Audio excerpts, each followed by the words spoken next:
Rehan Salam is the executive editor of the National Review and a contributing editor at The Atlantic. He's also the author of a new book, Melting Pot or Civil War. Sungmin Kim is with The Washington Post and has had a very busy week chasing the twists and turns of the Kavanaugh story, which are still twisting and turning. And Dan Balls is the chief correspondent at The Washington Post. Welcome to all of you. Sungmin, I want to start with you. The twisting and turning continues. We heard from another person who was allegedly at this party last night. Give us the latest on kind of where things are with this hearing and what's going to happen. So it is still not confirmed that there will be a hearing. Let's make it clear. There seemed to be some optimism from our sources last night who've been involved in these hearing negotiations that they might be tentatively, keyword tentatively, moving towards a Thursday hearing. But there are still differences between Dr. Ford's team, legal team, and Senate Republicans who will be running the committee in terms of how they want the hearing to proceed. Obviously, they had been haggling over the date. There's also a question of do you have not senators' question, but another attorney's question, Dr. Ford and Judge Kavanaugh. Dr. Ford and her team have requested that senators do the questioning. But Grassley, the chairman of the Judiciary Committee, said he wants to reserve the option of having some female staff attorneys, keyword female, do the questioning there. There had also been some disagreements about whether you can subpoena Mark Judge, who is the friend who is alleged to have been there when this incident happened, or alleged incident happened. So still a lot of differences between the two parties, but we'll hopefully know more later today. And Amy, obviously the point there about the men doing the questioning immediately takes us to this is fraught because of the subjects and the issues, but it's obviously also highly charged politically. Absolutely. The thought of there are 11 men on the Republican side questioning a female about this issue is definitely fraught. The other issue, and I saw this in the USA Today poll that came out right before the weekend, we're asking voters too about their opinions about sort of who comes out winners and losers in this. Not surprisingly, everybody comes out looking not particularly good. Plurality saying they think that these hearings ultimately are going to hurt Republicans and their chances to hold the Senate, that it's going to hurt Donald Trump, but that by 20 points it's going to also hurt the Me Too movement. And I think that it's just fundamentally the belief, and I think this is where we are in this country too, it's just one big mess. Nobody's going to come out, this idea that somebody's going to be a winner and someone's a loser from this, we still can't talk about the issue of sexual assault and sexual harassment. It's still so fraught, and now put it in with our polarized political times, it's a mess. Well, and it's not just, Rehan, the question of winners and losers. It's a question of can we get to the truth in this venue, given the time that's passed and the facts of the case. Ben Wittes put it this way in The Atlantic about Kavanaugh. He needs to prove a negative about events long ago with sufficient persuasiveness that a reasonable person will regard his service as untainted by the allegations against him, and he needs to do so using only arguments that themselves don't taint him. Just giving you a sense of the stakes of this thing. And it also may well be impossible for this reason. Remember, before these allegations, the extent of partisan enmity was so deep and wide. There were people who believed, just Brett Kavanaugh, he invokes a certain type to people, right? There are many people on the left who see his face and they think this just represents this brand of republicanism I find repellent. Similarly, on the other side of the street, you have people who are deeply suspicious of those seeking to undermine Kavanaugh. Kavanaugh is someone who has been in conservative legal circles for literally decades. He has been a mentor to many, many people. Whereas if you look at his accuser, Christine Blasey Ford, she is someone who represents to many people experience that they themselves have had, right? So this is so deep, and it goes to the fact that Democrats and Republicans are now saying, I don't want my child marrying a member of the other political party. You have to understand this in the context of that serious political partisan animosity. Right. And then, Dan, we have had during the Me Too movement, a lot of people have learned about why people do or don't come forward, the nature of what these kinds of events, and everybody has said, as Nikki Haley said, we should listen to and be grateful for people who come forward. Into that conversation, the president tweeted, I have no doubt that if the attack on Dr. Ford was as bad as she says, charges would have been immediately filed with local law enforcement authorities by either her or her loving parents. That seems quite discordant with what we've spent the last year or more learning about the nature of these kinds of incidents. It's completely discordant, John, and it's also completely against what the president's advisors had been advising him. And for a number of days, he seemed to be restrained and careful in the way he was approaching this, and then he kind of fell off the wagon. But it is a reminder that this is a partisan moment. So the Me Too movement has clashed into the polarized American electorate over something fundamental, which is an appointment to the Supreme Court. So when you wrap all of that into what this hearing could be like, as Amy said, there's not going to be winners and losers. Many people have already made up their mind about who's telling the truth in this case. So the difficulty of conducting a fair hearing in which people, in one way or another, have their minds changed seems very remote. And Sungmin, are we going to get into a situation where, how broad do you think the questioning will be? Not just about the facts of this one particular night. How broad do you think we might get on these questions? Well, we've talked a lot about just the political risk for Republicans and their questioning in this hearing if it does happen. But I've talked to a lot of Democratic sources who are preparing their own questions for this hearing in terms of the uncomfortable questions that they will ask Judge Kavanaugh. Aides tell me that they are preparing questions on his drinking, on this, prep academy world of the 1980s. Democratic aides are reading Mark Judge's book where he talks about a lot of this drinking and related behavior.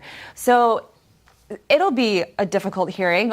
Sources told us at the Washington Post that Judge Kavanaugh is very well aware of the types of questions that he will face in such a hearing and has been preparing for those questions. But clearly, it'll be a difficult situation around for everyone.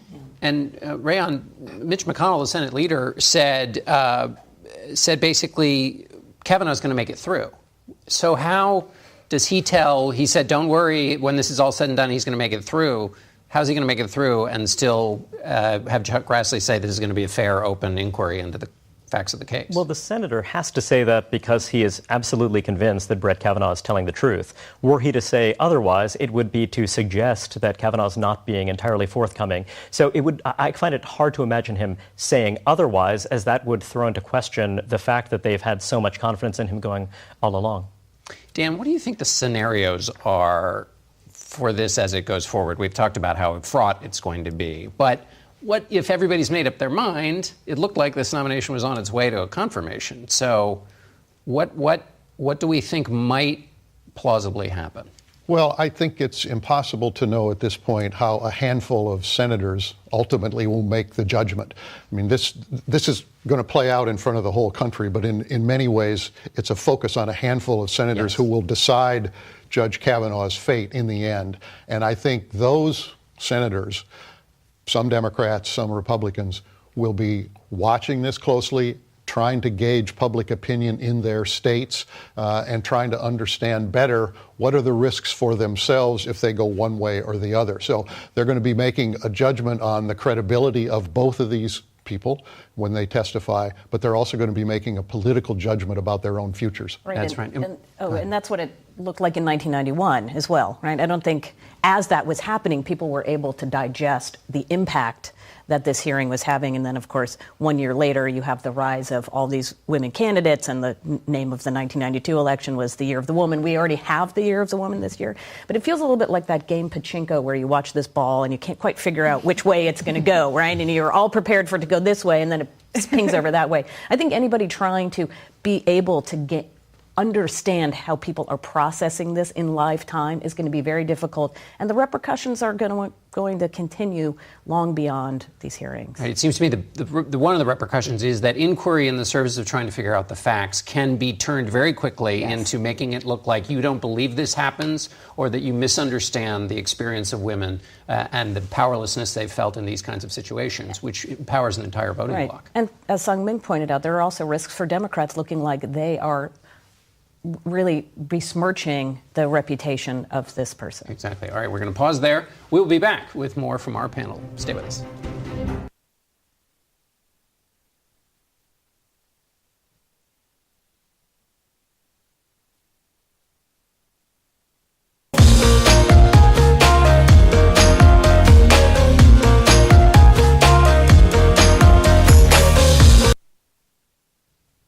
And we're back with more from our panel. Dan, I want to start with you you were out in Colorado talking to voters. What'd you hear?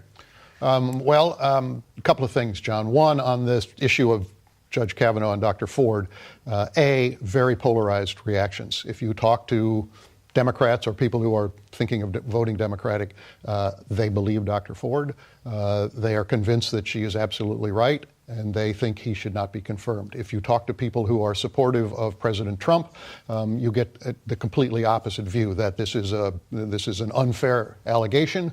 They don't believe her. They have questions about the timing of it, all of that. Having said that, I think there's another element to that, and that is I think that the people who are opposed to Judge Kavanaugh or inclined to vote Democratic seem to feel more passionate about this, and that depending on how these hearings go, that could further energize them. These are people who are already energized to be active in this campaign, many in ways that they had never been active before in terms of doing phone banks or canvassing or things like that. This is adding one more element to their energy. Sungmin, in all of your reporting, you're trying to figure out just when the hearings are going to be held, Yes. who's going to do the questioning and all Sure. of that. People often, when they see a situation like this, they say, leave the politics out of it. This is about getting to the truth. But in your conversations, give me a sense of how much the politics is a part of what people are thinking then is in their head as they're trying to simply hold a hearing to try to get to the bottom of a difficult question. Well, it's just, you cannot divorce the politics from all this. And I think what's been interesting to watch, we talk about how energized Democrats are, how good of prospects that they have in November. We always caveat that with the fact that the Senate has a very different map than the House does in the broader national map. And I thought what Senator Claire McCaskill said this week in her announcement that she will oppose Judge Kavanaugh to be very interesting. And this is in the heat of reporting on these allegations. Clearly, she's a female senator. These are very important issues to her. She's a former federal prosecutor. She said, obviously the allegations do give me concern, but that is not why I'm voting against Judge Kavanaugh. She actually cited campaign finance as a reason why she was opposing him and some of his past writings and concerns on campaign finance. So she is in a very difficult re-election race. She has to win over independents and Trump voters. So you just, reading that statement, you just saw how she was just really trying to balance that line. But at the same time, you have a lot of Democrats saying to their base and to their voters, if you are angry about what is happening in the Senate right now, know that it's because Republicans are in charge, so come out and vote. So it's just, again, cannot separate the politics from all this. Rian, we've got 6 weeks, basically, before the voting starts. In the last election, people had a lot of theories about the way things will work. Many of them were not correct. What is your view of the way things stand now in this election? What strikes you? What are you watching? I believe that you have a universe of voters. You don't have a vast universe of swing voters, but you have a small universe of them. You have the so-called Romney-Clinton voters who switched from red to blue the last time around, and that's roughly 3% of the electorate. You have so-called Obama-Trump voters. That's about 5% of the electorate. And it does seem as though Democrats have done a pretty good job of consolidating the former group, the Romney-Clinton voters. If you look at the Obama-Trump voters, that's a dicier proposition, particularly if you're looking at the Rust Belt, if you're looking at the Great Lakes. These are regions where it seems as though some voters who might have been reluctant to back other Republicans who are willing to give Donald Trump a shot, it's not entirely clear that he has galvanized those voters. It is not entirely clear they are as energized as they had been in 2016. And that is really, really tough because the Republican Party is a party in flux. It's not obvious that the Republican Party of Paul Ryan, who is, of course, now heading for the exits, is a party that really speaks to those voters and energizes them. It's also not entirely clear that Donald Trump's focus on cultural issues that are polarizing are necessarily motivating for that group of voters. That's very, very crucial to the party's future. And yet President Trump is staying on those crime, immigration topics. He is going to keep talking about those things until they prove to not work. He has one speed, and that's the speed he's always been on since the day he came down the escalator, the day he was sworn in as president, and today. He believes that that ultimately is important. If there's one thing that really we got wrong in terms of all the theories about 2016, it was that the enthusiasm clearly was not on the side of Hillary Clinton, right? And we heard these anecdotal stories about driving across rural America and you'd see barns painted with Trump signs. Nobody saw Hillary Clinton signs. And you sort of dismissed that as, well, lawn signs don't vote. Right. But what was clear was that this energy and enthusiasm for Trump was there in places that a lot of us don't live, right? what's clear this year is that energy and enthusiasm is there for Democrats. All right. Last word. Thanks, Amy. Thanks to all of you.